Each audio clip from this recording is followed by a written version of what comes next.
Bueno, vamos a ir directo al grano en beneficio del tiempo y dado que mi antecesor y quien me sigue van a hablar en términos más generales de lo que significa la judicialización de proyectos y cuál ha sido el rol de las diversas comunidades que hay en nuestro país en esta materia, yo voy a tomar el caso de los pueblos indígenas, si quieren ustedes como caso de estudio, y ver qué ha pasado en ese ámbito, digamos, en los últimos años. Esto lo voy a pasar muy rápido. Aquí hay algunas estadísticas básicas sobre nuestros pueblos indígenas en Chile de hoy. Me quiero detener un segundo en la parte inferior derecha de su pantalla. Datos que se conocen poco. Una encuesta del CEP del año 2006. 62% de los mapuches, esta era una encuesta dirigida a los mapuches, se siente chileno, contrariamente a lo que muchas veces se dice. 73% se siente plenamente integrado a Chile. Y si uno le agrega a los que se sienten parcialmente integrados, llegan al 95%. Son datos que a veces no tenemos en cuenta. Deberíamos también tener a la vista lo que está ahí en medio. 70% de la población indígena es urbana. Otro dato bastante poco conocido respecto a los pueblos indígenas. También es interesante mirar rápidamente cuando pensamos en el desarrollo energético del país. ¿Qué pasa, por ejemplo, con 3 regiones que han estado en foco de la discusión en los últimos años? ¿Y cómo está la distribución de población indígena en esas regiones? Veamos el caso de Atacama, por ejemplo. La población indígena de Atacama es un 1,8% del total de la población indígena del país, pero es un 7,7% de la población regional. O sea, el peso regional de la población indígena es bastante mayor.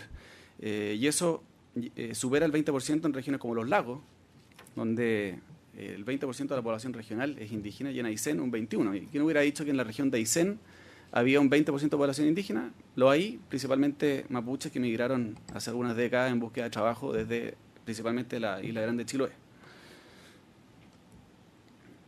Ahora, si quisiéramos tener una mirada positiva, que es probablemente la mirada que deberíamos tener como sociedad y como país respecto al tema indígena, quisiéramos ver estas imágenes.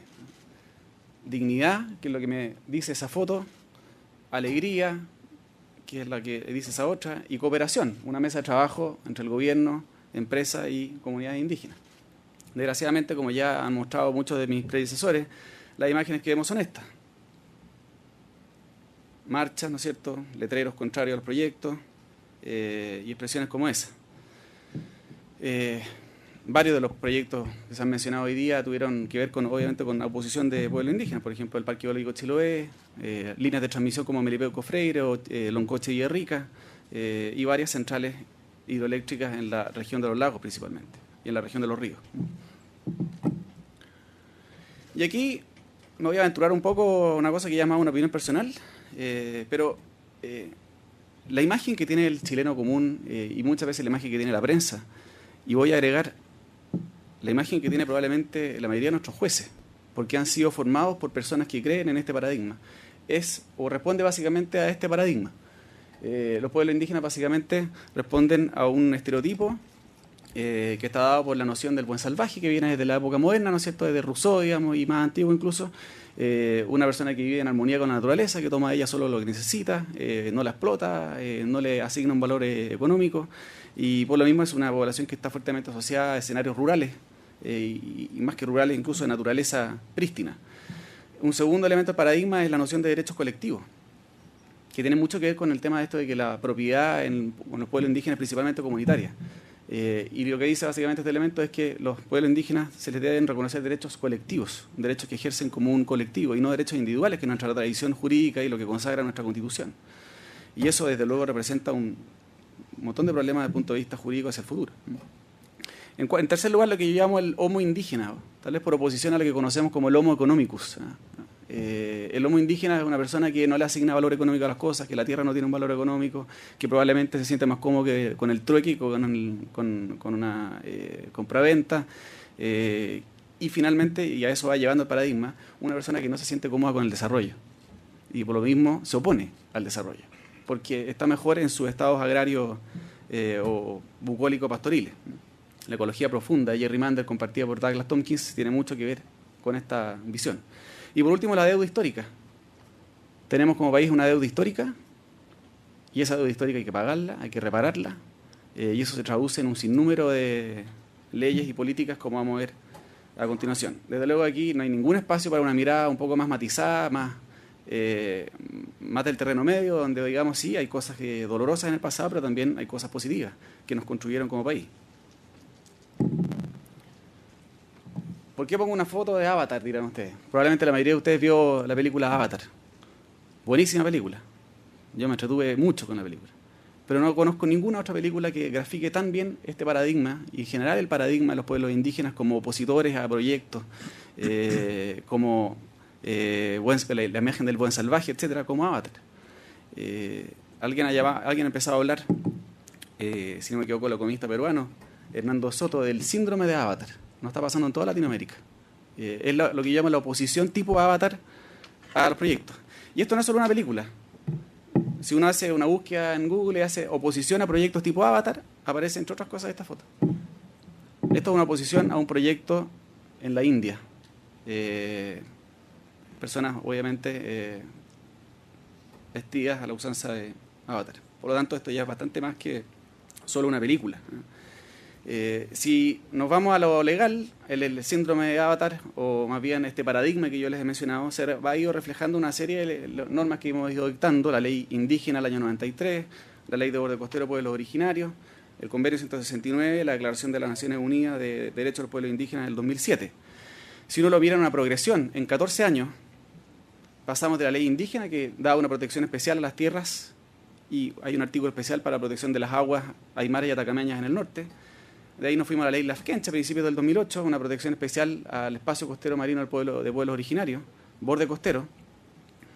El convenio 169 incorporó un concepto amplio de territorio y con ello derecho a los recursos naturales, y además el famoso derecho de consulta indígena, y la Declaración de Naciones Unidas, que afortunadamente es un instrumento, como decimos los abogados, de soft law, pero eso no significa que no vaya a ser aplicado si nos vamos a un escenario internacional, por ejemplo la Corte Interamericana, que ya habla de consentimiento previo.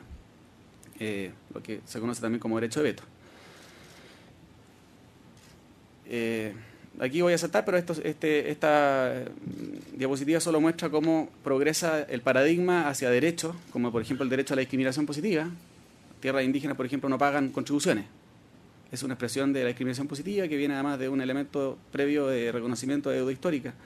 Y así podríamos mirar una serie de otros derechos y políticas que existen, y todos al final uno les puede dar un anclaje en el paradigma que les comenté. No voy a utilizar mucho tiempo en convencerlos de por qué el paradigma que les mostré no es correcto, o al menos es parcialmente incorrecto. No se trata de decir que los pueblos indígenas no son nada de lo que dice el paradigma. Probablemente lo que tiene sentido es avanzar a una situación o una imagen de los pueblos indígenas que esté más acorde con la realidad. Por ejemplo, con un 70% de población urbana. Por ejemplo, con ese mismo elemento de 70% de población urbana, en que las tierras, que es el pivote de la ley indígena, no es el tema más importante en un contexto urbano. Pero ahí está enclavado en la ley indígena y obligándonos como sociedad a asumir un montón de obligaciones. Y bueno, podríamos seguir largamente en esta numeración. Si uno tuviera que responder a la pregunta del seminario, y con esto va a ir ya terminando, ¿cómo podríamos, no digo solucionar el cortocircuito, pero tratar de detectarlo? Yo identifico al menos 4 elementos. Primero, y tratando de pasar del paradigma, no a un nuevo paradigma, pero sí a una imagen más realista de lo que es lo que son nuestros pueblos indígenas. Desgraciadamente, este paradigma no solo es un problema desde el punto de vista intelectual o ideológico, es un problema porque además muchos pueblos indígenas, muchas comunidades indígenas no responden a este paradigma. Muchas comunidades indígenas están conscientes de su poder de negociación hoy en día, pero eso no significa que se opongan per se a todos los proyectos. Tal vez en una posición de negociación distinta quieren obtener más de lo que podrían haber obtenido en el pasado, pero eso no significa que se opongan per se al proyecto. Y eso hay que, obviamente, hacerlo ver. Creo que tenemos una obligación, todos los que estamos acá como sociedad, digamos, de dar nuestra opinión y darla en forma muy convincente. Hoy día el paradigma está instalado, el paradigma que les mostré, nadie lo discute, e incluso ese paradigma lo comparten los jueces. Y por lo mismo, no es de extrañar los fallos que hemos visto en los últimos años. En segundo lugar, tenemos que avanzar hacia buenas regulaciones. Aquí me refiero a 3 cosas. Desde luego, no seguir adoptando más regulaciones que refuercen la orientación de las normas que hemos ido adoptando en los últimos 14 años. Si lo seguimos haciendo, nos vamos a ir metiendo en un callejón sin salida legal cada vez más complicado, en que además probablemente también le vamos a dejar cada vez menos espacio a los jueces para actuar en forma distinta a lo que hemos visto en los últimos tiempos. Hay regulaciones además que requieren implementación, por ejemplo la consulta indígena. Cuando hablo de buenas regulaciones me refiero a que hay que hacer un esfuerzo por traducir esa consulta indígena mandada por el Convenio 169 en una regulación que nos permita seguir avanzando como país y no inmovilizarnos. En materia de buenas prácticas, lo que pongo ahí en tercer lugar, desde luego hay un rol para las empresas. Mejorar la información que se entrega a la ciudadanía, en particular a los pueblos indígenas. Tratar de minimizar en la medida de lo posible los impactos. No reaccionar frente al tema indígena cuando tengo un recurso de protección, que es lo que nos pasa mucho. A mí como abogado me pasa que me tocan la puerta cuando hay un recurso de protección o cuando hay una amenaza a un recurso de protección. Pero el proyecto a esa altura puede llevar 6 o 7 años. Y tal vez se puedan, digo, hay excepciones honrosas, pero se pudo haber tomado conciencia del tema mucho antes de llegar a un escenario judicial. Y por último, el tema de la institucionalidad. Tenemos una institucionalidad que no responde a las necesidades del mundo de hoy en materia indígena. Tenemos un mundo indígena que no está adecuadamente representado. Es muy difícil saber con quién se conversa, quién representa realmente a los pueblos indígenas. A nivel nacional, desde luego, no hay esa representación. Y por otro lado, la institucionalidad del Estado tampoco responde a esa realidad. La CONADI tiene una representación indígena que no está adecuadamente legitimada frente al resto de los pueblos indígenas. Y tenemos ahí un problema de interlocución, en que hoy día el tema indígena está escondido por ahí en una unidad del Ministerio de Desarrollo Social, y eso tiene muy poca interlocución, obviamente, frente al mundo indígena. Con esto termino porque yo creo que ya el tiempo se nos va acabando. Hacer una referencia muy breve a la consulta indígena. La consulta indígena se debiera implementar a través de 2 canales. Una es la consulta de la resolución de calificación ambiental, como la gran medida administrativa que requiere consulta indígena. No olvidemos que el Convenio 169 dice que se deben consultar las medidas administrativas y legislativas que puedan afectar directamente a los pueblos indígenas. Ahí ya se ha hecho un esfuerzo gigante en el nuevo reglamento del CIA, que debiera entrar a Contraloría dentro de las próximas semanas. Y lo que se ha buscado ahí con el nuevo reglamento del CIA, y a mí me parece que está bien encaminado, es darle a la participación ciudadana del sistema de evaluación de impacto ambiental un estándar que esté acorde con el Convenio 169. Acuérdense que hay varios fallos que han dicho que esa participación ciudadana debe conformarse con los estándares del Convenio 169. Y a mí me parece que el reglamento de CIA está bien encaminado en ese sentido. Nos queda la otra parte de la discusión. ¿Qué hacemos con las otras medidas administrativas? Debe ser consultado un decreto de concesión eléctrica, un derecho de aprovechamiento de agua, etcétera, etcétera. Y ahí, por supuesto que la respuesta de las comunidades indígenas es sí, debe ser consultado. Y debemos hacernos cargo de eso. ¿Cómo vamos a enfrentar eso? Y ahí hay una propuesta normativa que está trabajando el Ministerio de Desarrollo Social que está, entiendo, disponible para opiniones del sector privado. Perdón, hay una última cosa que me gustaría mencionar muy rápidamente porque creo que es importante para efectos del tema eléctrico, y con esto sí termino.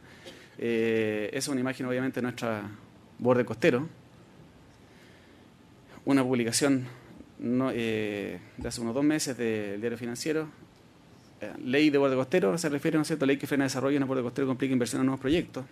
Aquí hay que hacer una advertencia. Esta es una ley, de nuevo, en esta lógica de ir adoptando leyes que han reforzado el paradigma y el estereotipo que les he mencionado. Tenemos esta ley vigente desde el año 2008. Es una ley que, dicha en 2 palabras, lo que permite son 2 cosas. Uno, si una solicitud de borde costero por pueblos indígenas se superpone a una solicitud no indígena, por ejemplo, una concesión marítima, se debe suspender la segunda, la solicitud no indígena, hasta que no emite la CONADI un informe sobre el uso constitucionario que invoca a esa comunidad indígena. Ese proceso puede durar no solo meses, sino que puede durar años. Y adicionalmente hay un problema de, podríamos decir en buen chileno, de bicicleteo, porque si hay varias solicitudes indígenas, no se analizan todas en conjunto, se suman los tiempos, no se superponen. Por lo tanto, eso puede traducirse en una suspensión indefinida de la tramitación de una concesión.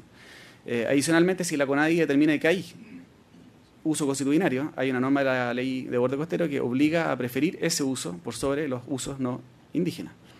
Por lo tanto, ahí tenemos una norma de discriminación positiva clarita que es muy compleja. Y, ojo, aquellos que tienen de concesiones marítimas constituidas, porque se supone que esta ley no afecta a derechos adquiridos, pero las concesiones marítimas tienen un plazo. Y la Contraloría General de la República recientemente ha emitido dictámenes que dicen que las renovaciones de concesiones marítimas también se suspenden por aplicación de la ley de borde costero. Así que atención con ese tema. Con eso quedo hasta ahí. Muchas gracias. Muchas gracias, Sebastián.